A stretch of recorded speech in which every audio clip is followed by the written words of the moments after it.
Please help us get justice for our daughter. That is the cry from the family of an Egerton University student who jumped off a moving vehicle to save herself from a man who allegedly threatened her life. The 20-year-old Abigael Wachera is hospitalized at Valley Hospital in Nakuru after she suffered brain damage from the fall, a condition that has affected her speech, sight and hearing.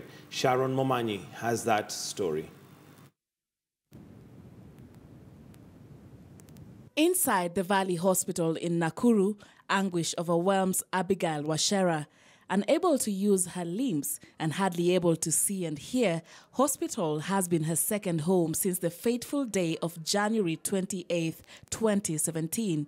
Abigael and a friend had gone out for dinner at Green Park Hotel in Nakuru. A man would then join them, later promising to drop them at Abigail's house.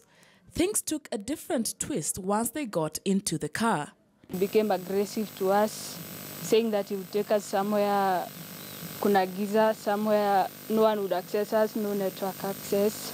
And then nikapatwa na uoga. Then I told my friend we had to defend ourselves from this guy. So I decided the only way out was jumping out of the car. So I went fast. I jumped out of the car, leaving my friend inside because we couldn't jump pamoja. Abigail's family claims police are not doing enough to apprehend the suspect, even as the hospital bill continues to balloon. Polisi wanatuambia au wananiambia ati wanazidi kutafuta hii mtu mwenye kufanya hiyo kitendo, lakini wanasema manake si mtu anajua ndio anajaribu kumtafuta lakini hawajampata.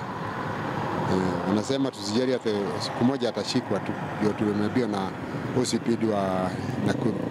Abigail ni mtoto mzuri kwa sababu ni mimi nimemlea kutoka mama yake alimzaa, mimi ndio ninakaa na yeye.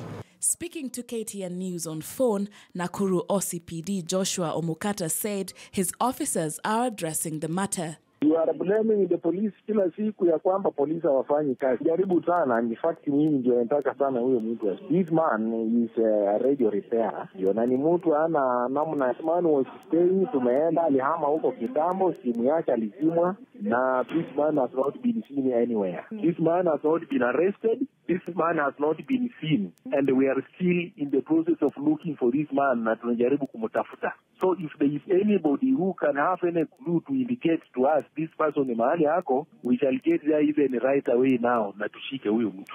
By 20th February, Abigail's hospital bill had accumulated to 500,000 shillings, with her grandparents seeking assistance.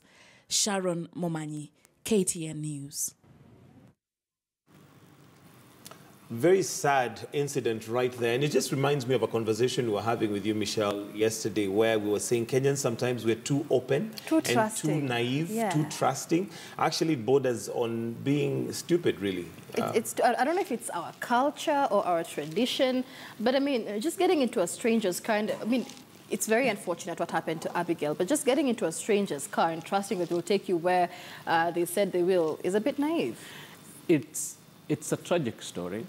It's a very sad story. And Michelle, I once attended a funeral of a university student who had died. I think he was a third year, somewhere deep in Meru. And let me tell you, these kids who come to the university are carrying the dreams of their communities with them.